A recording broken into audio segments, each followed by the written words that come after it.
mean, these could be eligible, qualified people that can drive and everything. They don't have to come in and redo theirs, but why do we, when somebody's 65 or somebody that's 100% disabled, why do they have to register every year when they may have difficulty in doing that, but the others don't? Okay. Well, what we're finding is the two main reasons is for that having to do because the rules could change, the amounts could change. If on the back of the notice of that, on the back of the form for the low income, it says that at one time it was only $23,000 or less, and now it's $32,000 or less. So the rules can change, and also your income could change. Okay, so it's mainly based on the rules and the income of the individual, Absolutely. not their disability or anything. No, once, because you have your disability, and that's set with, and it has to be Social Security or workman's comp disability. And once that is set, I guess you could theoretically lose that. I don't know Social Security and workman's comp rules. But that would be, as long as they're 100% disabled or whatever the rules are for that, under that, then that counts as disabled. And I guess that could even change. The biggest thing is the legislature and who set up this whole thing, they could change the rules as to the amount of income. They could increase it or decrease it. That's, the legislature would be doing that. And then, of course, each individual could have a change in, somebody might be fortunate enough to win the lottery one year. So that would make them ineligible for this. And, or someone may have children move back in with them, or they move in with someone else, they have to move in with someone. And so incomes could change, because it's the whole total gross income of the household. Okay. So if you had if you had a child, even an adult child move back in with you or something, that would affect it. Okay. So that's why it does have to be done every year. And unfortunately, as the elderly, if someone were to pass away or something, that's why we do it every year as well. Because if we don't have a response from anybody that had the year before, we follow up on them. We don't have that many. I don't think like in Bernalillo County they can maybe do that. But we can follow up on them, and we found one the other day because we were worried and hadn't heard anything, and she hadn't responded, and come to find out she'd been gone wintering out of state, so she didn't get it until she didn't get it till just a couple of days ago. So that's kind of nice about a small county and a small community, because we can do that and say, well, we haven't heard from so-and-so, does anybody know about them? And so we followed up on them. Okay. That was my question, is if they could either phone in or do we follow up? Somebody, because they're not going to get younger, that's for sure. Right. But I can see what their income is. Right. So thank you. Yeah, but we do, like I said, we send out that letter now to remind them that they have to do it every year because of that. And then a lot of them will bring everything down with them, and we fill it all out together and make copies for them and all of that. Or, I mean, if we had to, if there was someone, we'd be more than happy to go out to somebody's home. We haven't had that request yet, but we would do that. Good. Until we get so many of them that I can't keep track of them all. Thank you, Betty. Okay, thank you.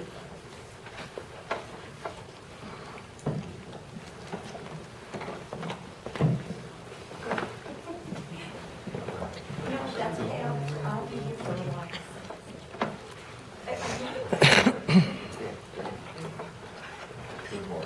Morning.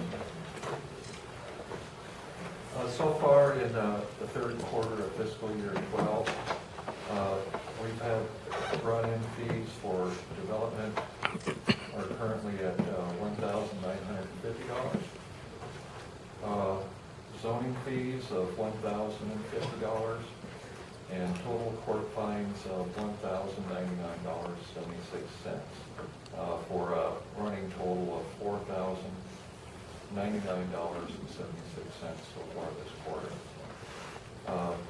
In the end of the last quarter, the second quarter, we had a grand total of $8,781.28. We're down approximately 53% on what we brought in, but of course the quarter hasn't finished out yet.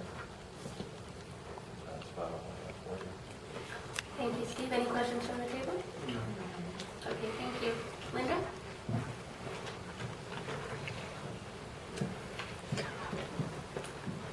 Madam Chair, Commissioners, County Manager. I'll start with first. I received an email from the New Mexico Association of Counties Board of Directors, and we have a Western Interstate Regional Western Conference in Santa Fe for the first time ever. And what they would like is 400 lapel pins for Torrance County.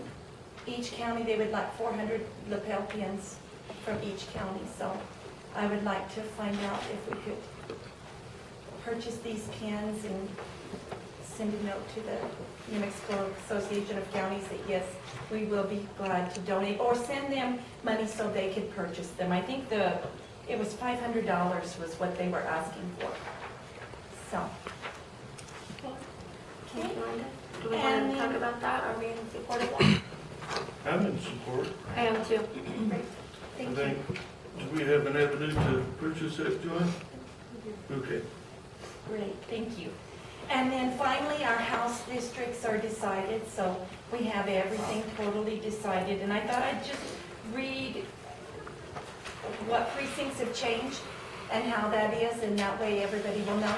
I printed you a map. Unfortunately, I can't print anything in color because I don't have any toner. We've been waiting on it for a week and a half. Sorry about that. But on our congressional districts, they have not changed at all. Our Senate districts, which is Senate District 19, that's Sue Bedford Wilson, her precincts have changed. She used to just have Precinct 5, but now she has Precinct 5, which is Mountain View Elementary, Precinct 6, which is the Moriarty Catholic Center, Precinct 13, which is the Moriarty Civic Center, and Precinct 15, which is the Calvary Chapel. So those are now the precincts that have moved into Sue Bedford Wilson's. Any questions on that one? Our Senate District 39 it's totally changed. We did have Pete Campos, which was 8. Now we're going to 39, which is Phil Griego. He was our senator before, Pete Campos, in the last census. So though his precincts are going to be Precinct 1, which is the Estancia Cafeteria, Precinct 2, which is the Estancia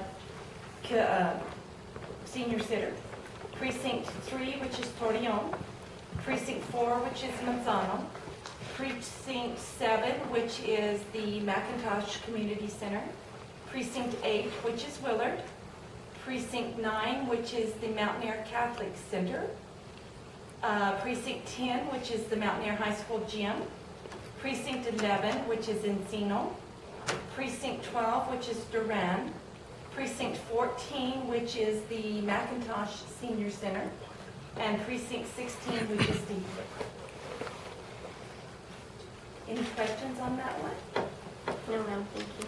Okay, then our Representative District 50, which is Rhonda King.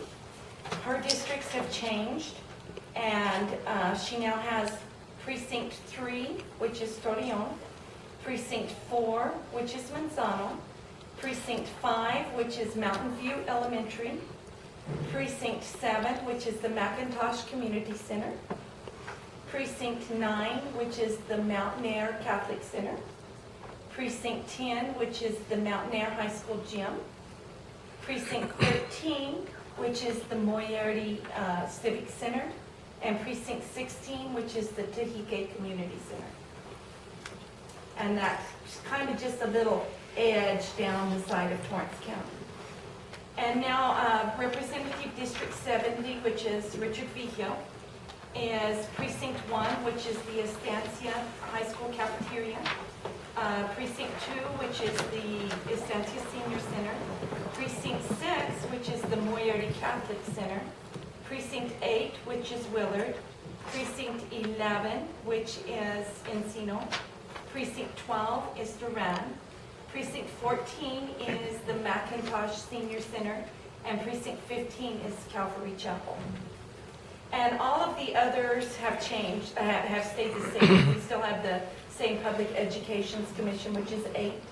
The Public Regulations Commission 2 has every precinct except Precinct 10 in Mountain Air is Public Education's 5. And everything else has stayed the same. Could you repeat Sue Wilson Bedford's, please? Sure. It's 5, which is Mountain View Elementary. 6, which is the Catholic Center. 13, which is the Moriarty Civic Center. And 15, which is Calvary Chapel. Thank you. And that's just the top corner of Torrance County. Thank you, Linda. You're welcome. And then since we have this done, I am going to be sending out voter registration cards to all of the registered voters in Torrance County. At this point, we have 9,834. As you know, our rolls are extremely heavy with people that we could not purge because the Secretary of State's office did not do the purge correctly, so we will not be able to purge any voters for 4.5 years. So we should have purged 600 voters this year, but they'll have to stay on the rolls until we can purge in 4.5 years. Are there any questions on any of that? It's May the 8th, so we've got time for the conference. Any other questions?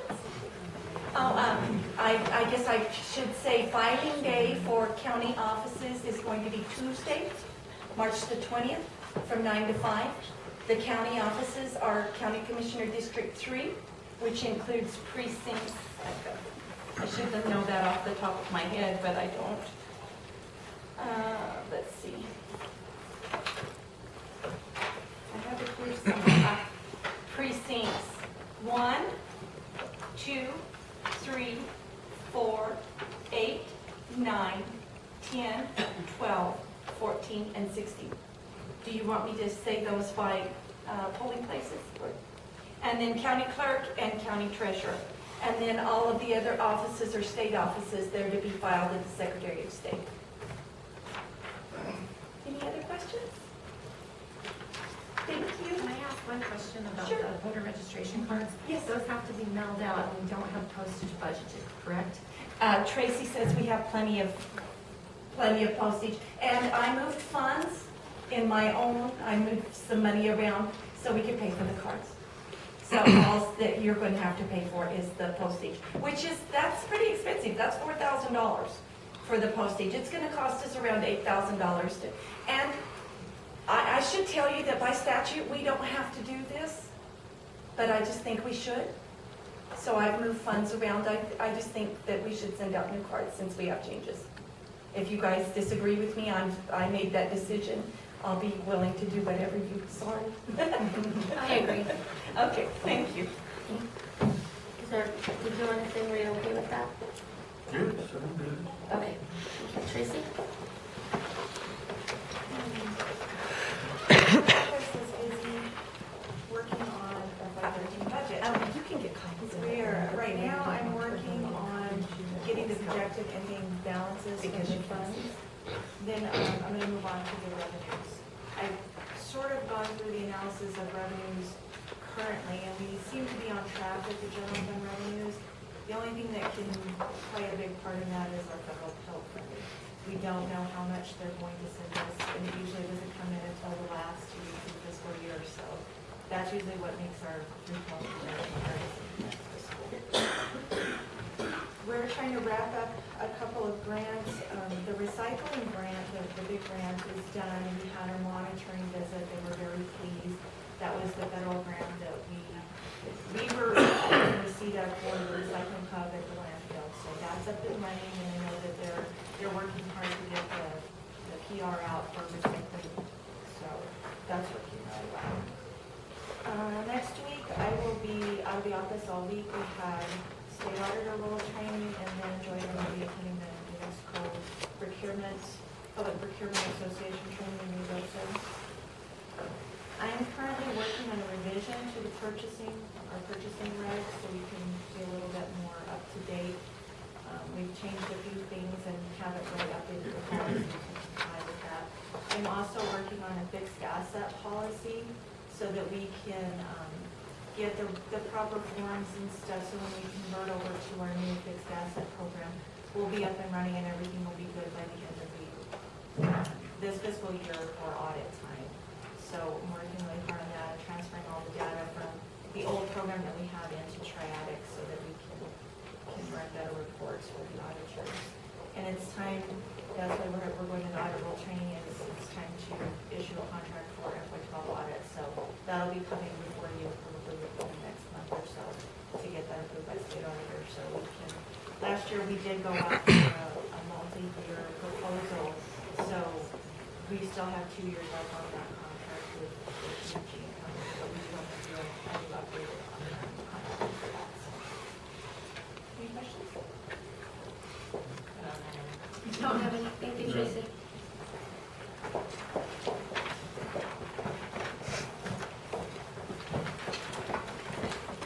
Good morning, all.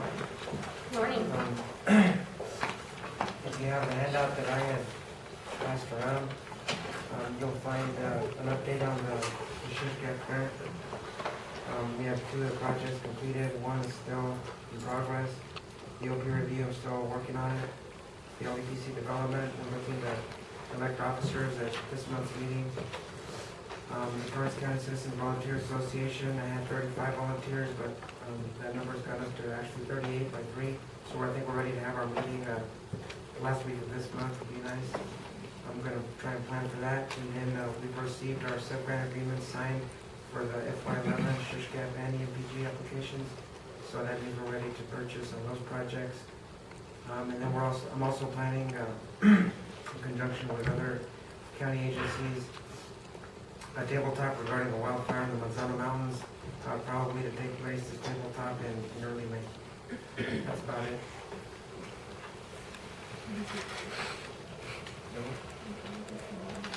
It's the last week of March, last Thursday of the month. Any questions? No, thank you. Have No. Hi, Dorothy.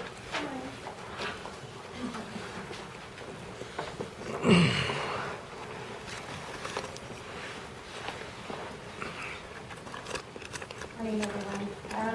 I don't have a whole lot for you this morning. I'll have more when I come before you with my JPA. Right now, I just wanted to let you guys know we have 30 staff. We have 2 currently in the New Mexico Academy getting their certification, and then we'll be also fully certified.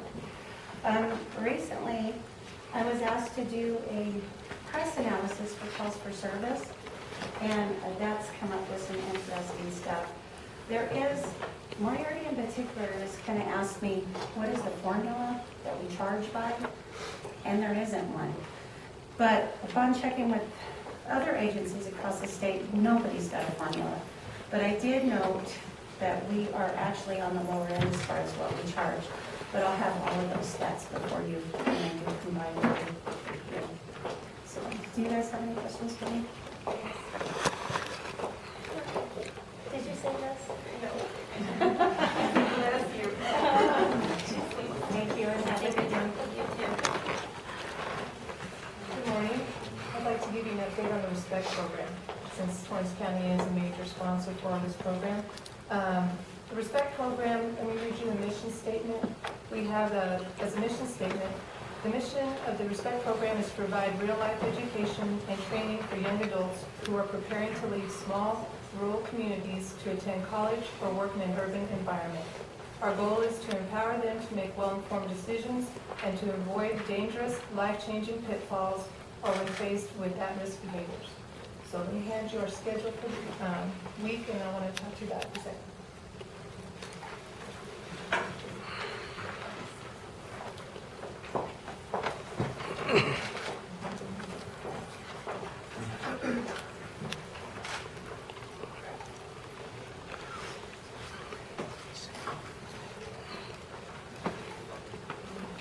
So we're going to Estancia High School next week and training their senior boys and girls And the schedule will be actually 4 days. Usually we have 5 days, but because of the testing schedule that has been set by the state, it had to be adjusted.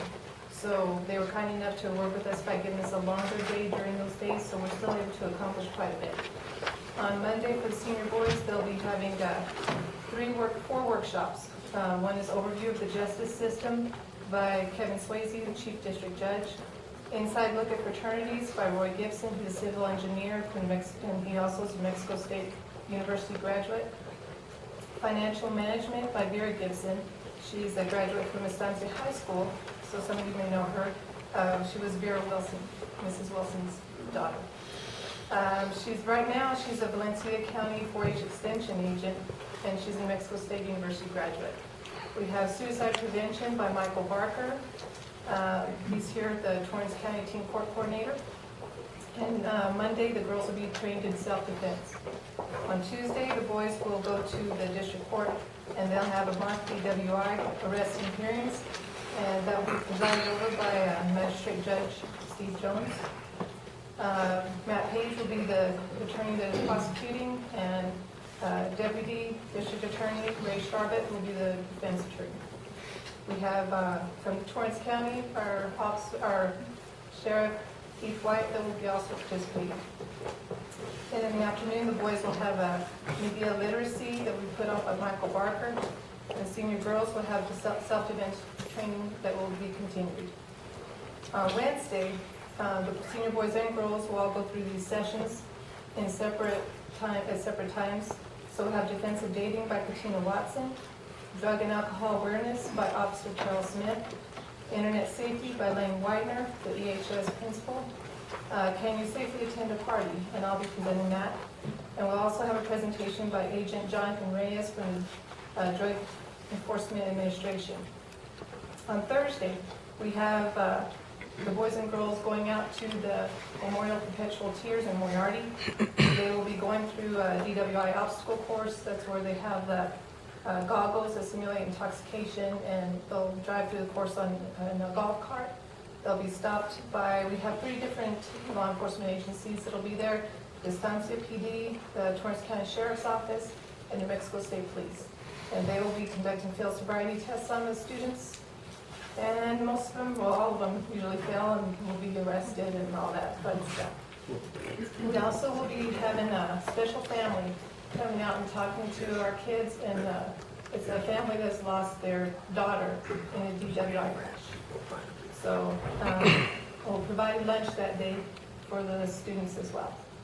I wanted to also let you know that as far as Torrance County is concerned, it's been amazing the support that we've received for this program, and I wanted to thank all of you for that. I wanted to let you know that Michael Barker is going to be a huge part of our program. He's going to stay with the senior boys all week, as well as presenting 2 different workshops. We have Sheriff Keith White that will be participating quite a bit in this program and has been great support as well. Kathy Reyes will be participating. Tracy Masters also lending some materials, and she also has the DWI goggles. As far as sponsors for this program, I wanted to list those as well. We have Torrance County, of course, 7th Judicial District Attorney's Office, Town of Estancia, U.S. Army, New Mexico State Police, 7th Judicial District Court, Torrance County Magistrate Court, State Farm, Drug Enforcement Administration, CCA, Summers Bail Bond, Valencia County, Bohannon, Houston, and then we've had monetary donations by Co Bernardo, Michael and Linda Stogner, Ed and Dorothy Sandoval, and Pat Lincoln. Any questions? Janice, does any of this go to the Mountain Air Moriarty schools? Last year, at the end, I tried to get the Mountain Air schools at the end of last year, and they told me that it works better if I could try to visit with them about doing this at the beginning of the school year, because the end of the school year is so busy. So I did try to communicate with the principal, and he didn't return my calls. So I'm hoping that next year we'll be able to have something more solidified to go into school and into the Mountain Air High School. This is kind of difficult for me because I also have a full-time job here as a chief deputy treasurer, and so that's 10 hours a day that I work, and this is something I do outside of that. So it's not always easy to find the time to, hunt down and make people listen and that kind of stuff. So I'm hoping that we'll have better communication this next year. And as far as Moriarty is concerned, what I'm trying to do, this is a very small group mentoring type situation that I have with the program. That's why it works well in the smaller schools. And so trying to take it into Moriarty is rather difficult because you have all these students who are trying to break up into smaller groups. So I'm trying to find an alternative way to still reach the kids, but to do it on a grander scale where I can have a bigger presentation to a larger amount of kids. Right now, I've been communicating with the magistrate court. They have courts to schools, and I'm looking at partnering with Judge Jones on that and bringing in some things that would help him with that program, at least for this year, if they can make it work. And then I'm going to visit with school board members and see, and also the principal from Moriarty High School, and see what they need. Because I know that every school's different, needs are different, and I would like to tailor-make this to fit the schools.